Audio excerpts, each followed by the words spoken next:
All right, into the evening we go. It is coming up on 10 o'clock, and I believe we are live. Let me just double check something here real quick, because as of right now, last time I got burned by Facebook on this one. I want to make certain that everything is where it needs to be, and it looks like we are going onwards. Okay, cool. So just making certain of that.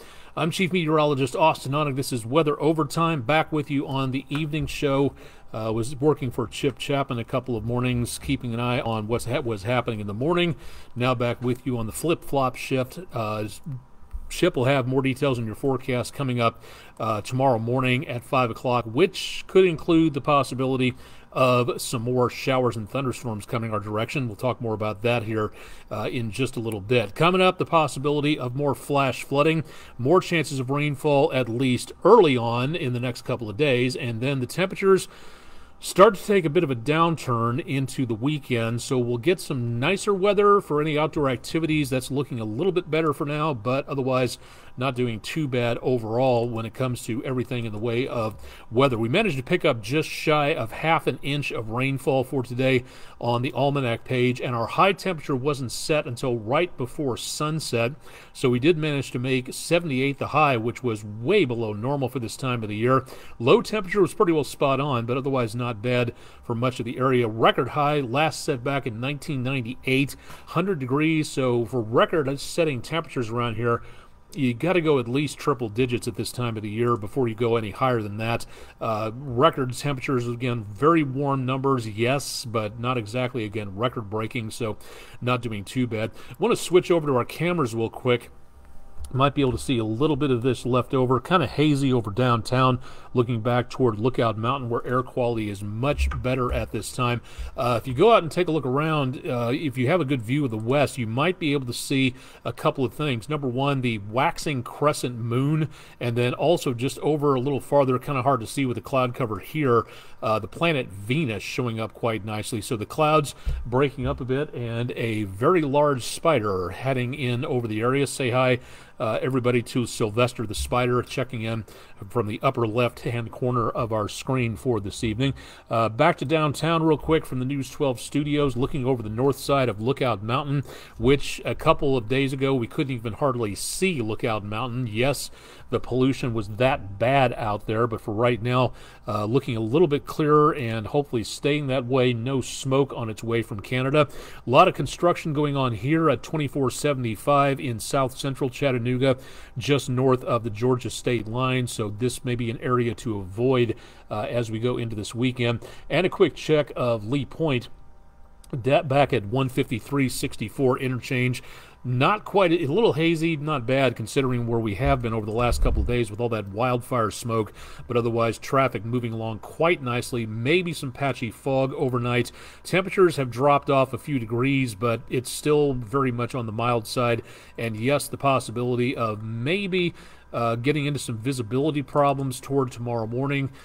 Toward tomorrow, about dawn patrol, we could be looking at visibilities around 2.5 miles, somewhere in there, so that could be a bit of an issue. Chip will have more on his forecast, again, coming up bright and early at 5 a.m. Have to thank everybody, and I mean a lot of you, who sent in pictures from around the area this morning as that front and those very impressive cloud formations rolled on through. The kind of wavy look to some of these, again, a bit of a roll cloud, almost a shelf cloud passing through on some of these as that front made its, or the system itself made its way through.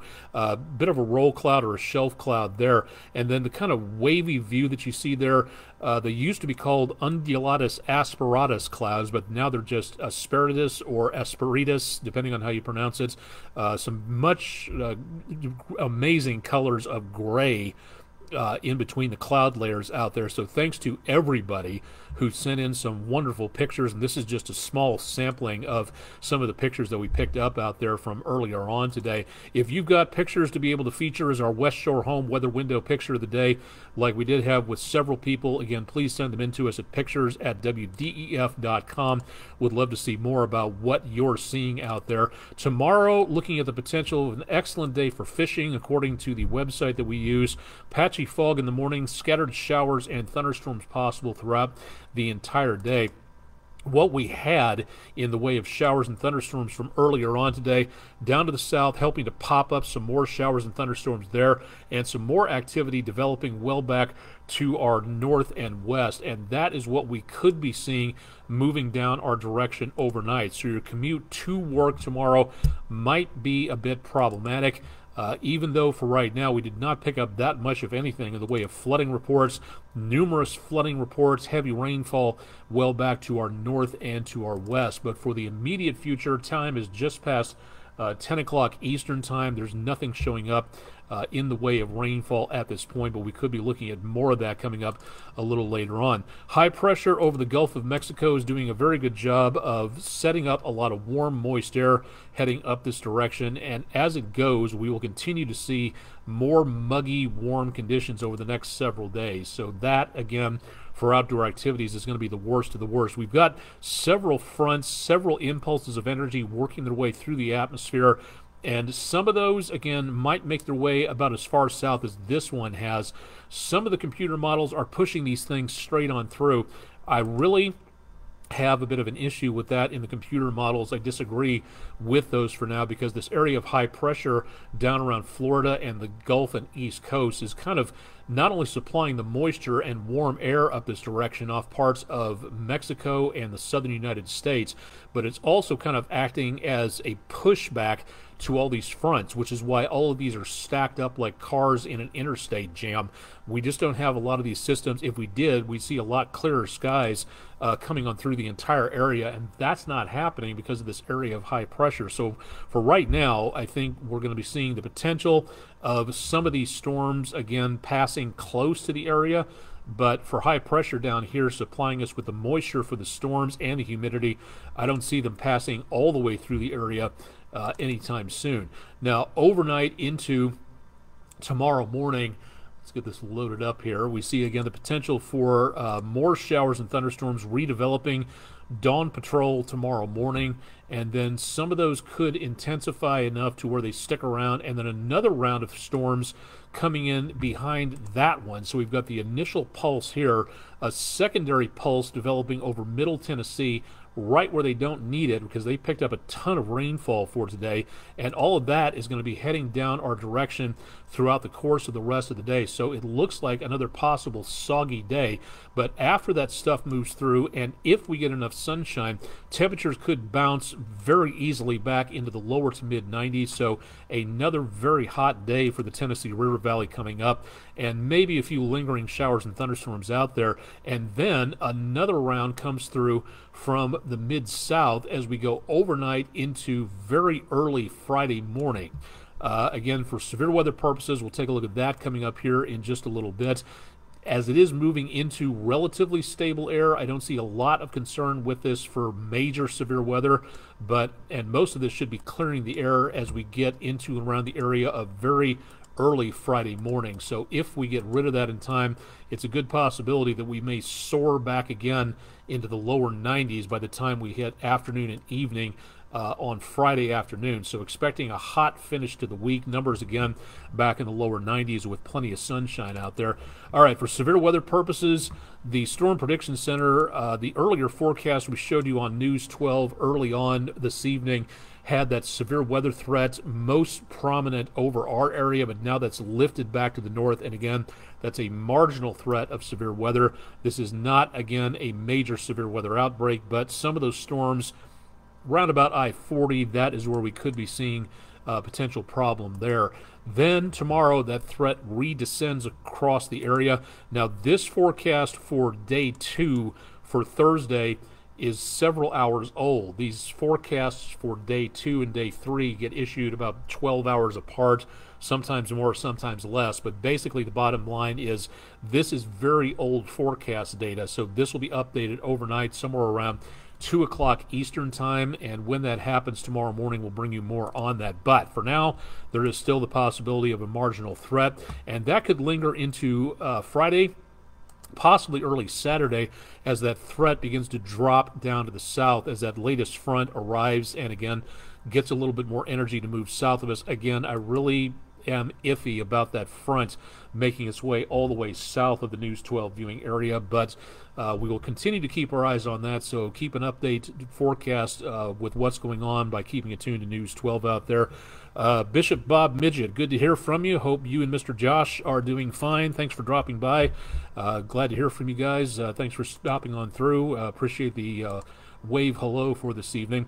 Want to reiterate one more thing for tonight. If I can find it back. Let me see here. This is, where did it go?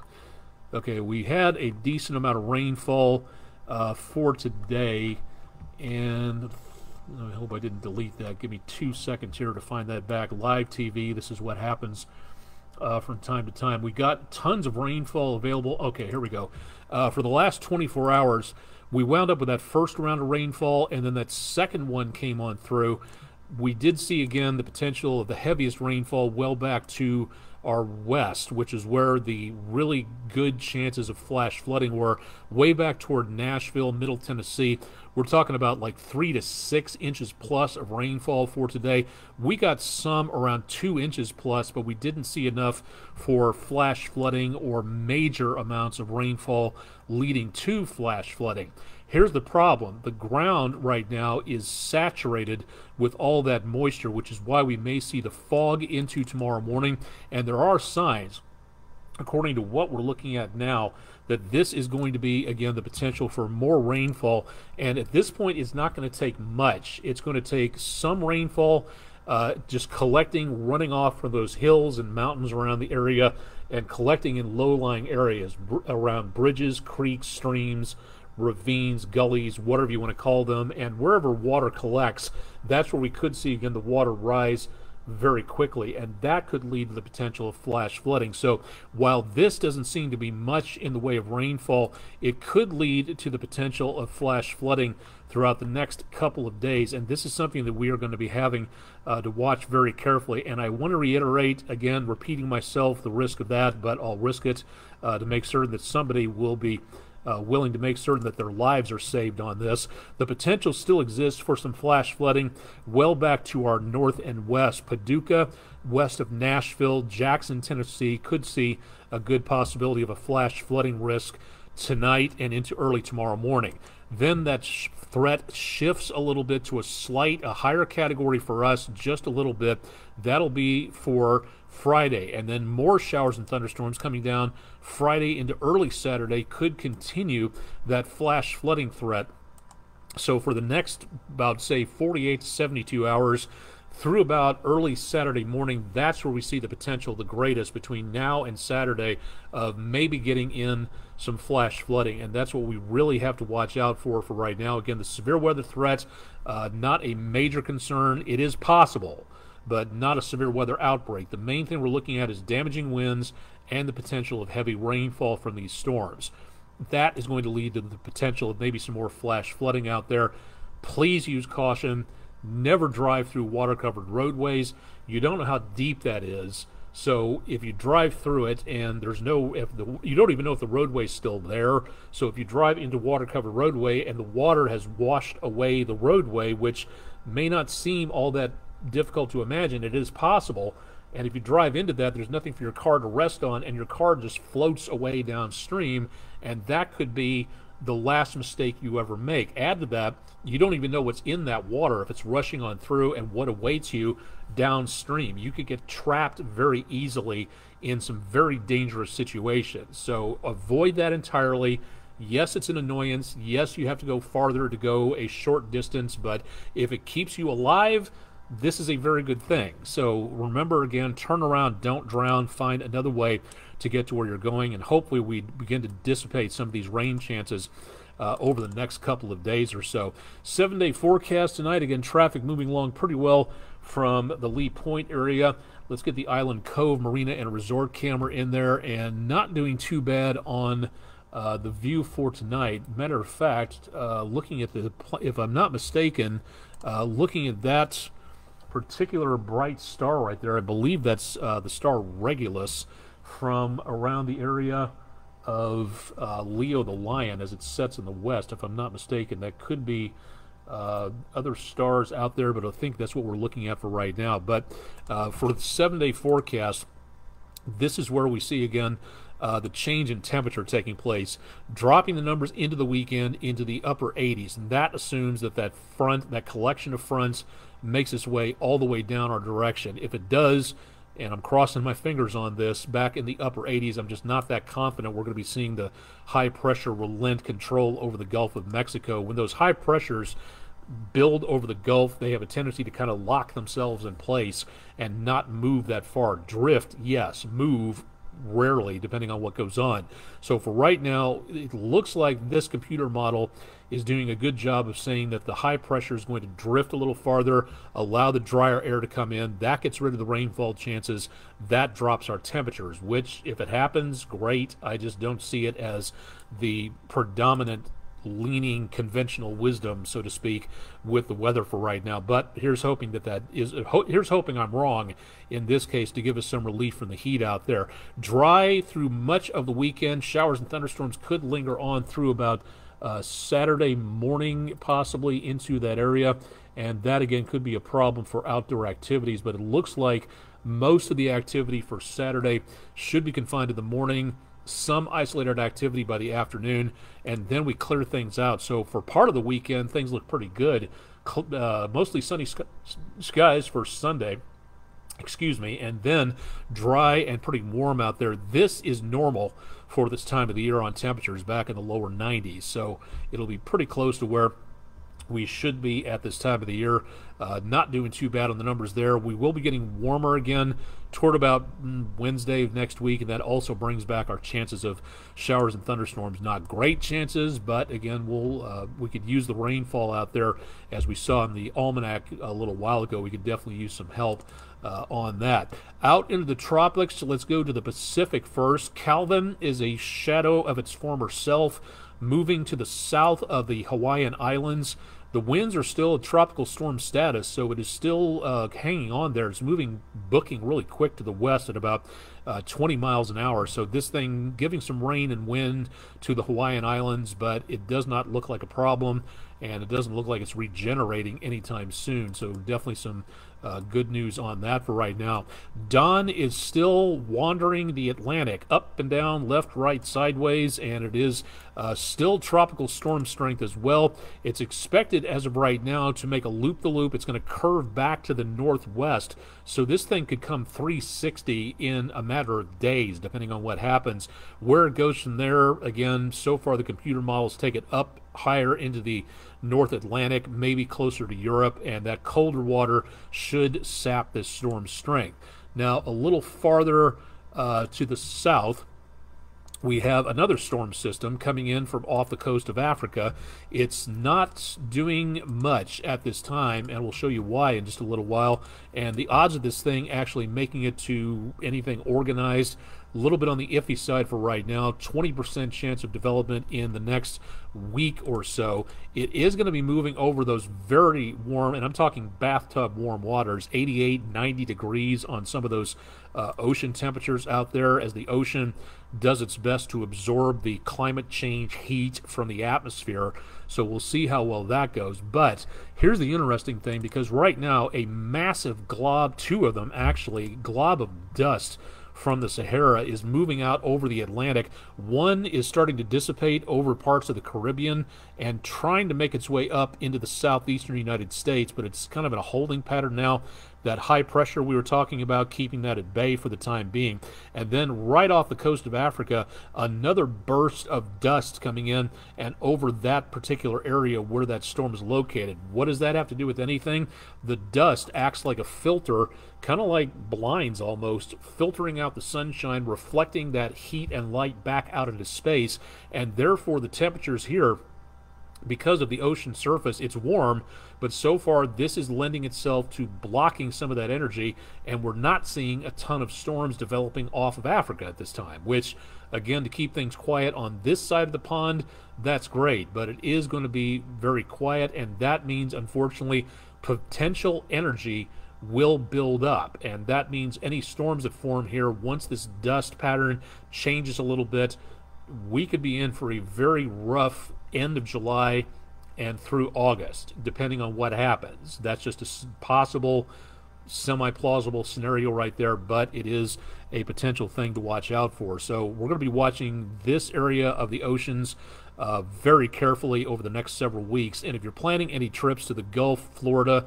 the East Coast, the Caribbean, taking a cruise, anything like that, you really got to watch what's going on over here to forecast what's going to be happening later on over here. So if you're doing any extracurricular vacations out and about toward the oceans, now's the time to be paying attention to what's happening out this direction, because it'll be a couple of weeks before it gets here. Once it develops, that again is going to be something that could really affect your vacation and quite possibly your safety.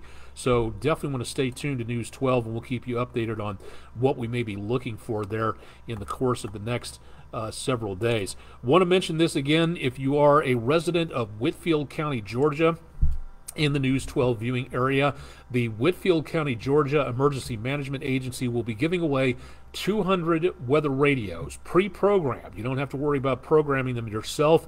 All you have to do, if you are a resident of Whitfield County and can prove it with photo ID, show up this Friday at Riverbend Park. That's 1999 Riverbend Road from 4 to 7 p.m. Eastern Time, and pick up your free weather radio. First come, first serve availability. So please drop by and get a piece of equipment that could save your life. It's one of the best ways possible of getting weather information out of there. And one more way to get weather information: you can get it on your cell phone, you can get it on the weather radio, through broadcast media. So you should never rely on just one way to get weather warnings, and this is one more little bit of weather protection in your arsenal, and a good opportunity again to learn more about this. Again, you can find out more Whitfield County, Georgia EMA on Facebook, and this information is listed on there.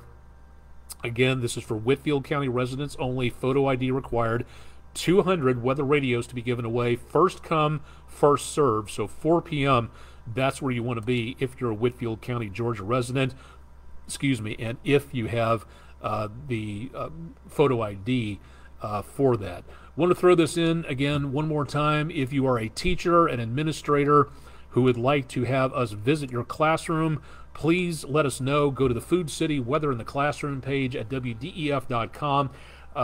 Not trying to rush anybody about this, but here's the thing: we're getting closer to the semester, and a lot of science teachers love to schedule us, and that's great. We love going out for stuff like that. But if you don't get your reservations in early, we only have a limited amount of people to do a limited amount of presentations, and if you wait too long, we may not be able to get to your science class until, and I'm not kidding about this, the beginning of the year, somewhere around January of 24. So if you'd like for us to come, now is the time to give us an idea as to when you would like us to be there. Number of students, grade level students, grade level expectations, anything of that nature that we can tackle for you. Talking about science, about climate change, about emergency preparedness, all that stuff we can throw in there. If you'd like to be able for us to talk about that, that's great, but you got to let us know about it. So give us the pertinent details as soon as you are able. The quicker the better, and we will keep an eye on that and try to get with you by email or phone. Cross-connect on the time and date. They will fill up quickly, so again, just putting that out there. So if you'd like to have us visit, great. We'd love to come out and see you and your class and your students, but please let us know sooner rather than later, or else we're going to have to schedule for much, much later in the year, or quite possibly for the spring semester. So just something to think about there. And again, WDEF.com/weather if you'd like to know more about what the schedule is and what's going on. So stay tuned for more. Tons of information available at WDEF.com if you'd like to know more about that. Put this on your calendars as well. The Barnard Astronomical Society, the last star party they had was rained out, clouded out pretty well. It wasn't a great time for viewing through the telescope, but if you'd like to know more and schedule this, bring your kids by to introduce them into the very cool science of astronomy. Saturday the 5th of August from 7 to 11 p.m. Find out more about the star party at Cloudland Canyon that's in Rising Fawn, Georgia. You can find out more at their Facebook page, facebook.com/BarnardAstro, or go to their main website for all their events and their monthly meetings at barnardastronomy.org for more details. So again, a great opportunity to learn more about what's going on out there and to find out more about a very cool amount of science. I have to say thank you. This was last week. This is not coming up. This has already been and gone, but I wanted to say thank you to those involved in this and for inviting me to talk about this for a little bit out there. This is from the McMinn County Amateur Radio Club. Thank you very much, Mr. Matt Thayer, KO4IYW, for an amateur radio license there from the McMinn County Amateur Radio Club. Thanks for inviting me to talk about this. Thanks for giving me the heads up. If there's any other amateur radio clubs out there having a ham fest or a gathering where you want to invite the public, please let me know about it, and I will do my best to get the information out there to give an idea as to what's going on. For these guys and gals around McMinn County, all you have to do is go to their website at McMinnARCAmateurRadioclub.com. Again, find out more about their gatherings and what they have to offer where training and testing for amateur radio is concerned. If you'd like to find out more about this and all the other stuff that I have out there, go to any of my social media pages. I'm on all over the place, so find out more details by finding me out there on Facebook. I'd be glad to give you an idea as to what's going on in the semi-near future. And once again, please remember to send us your weather pictures so we can feature them as our weather picture of the day. Would be glad to have you out there looking at more of that and having an idea more about what exactly you're seeing out there through your camera lens. So stay tuned for more there. That should do it for tonight. I'm Chief Meteorologist Austin Onig. More details on your forecast, and contact any of us at News 12 by going to our website at WDEF.com. Add the /weather on there for the end of it on there. Bishop Bob, yes, would be glad to be on the show. Haven't spoken to you and Josh for a couple of years now, so it would be great to have you on the show there. I'll have to return the favor at some point in time doing the whole radio thing once again. Be glad to be back on the show to see you there. I'll have more tonight on News 12 at 11. Stay tuned for more on that. And, of course, Chip Chapman has your forecast for Thursday, bright and early, 5 a.m. Eastern, so tune in for that.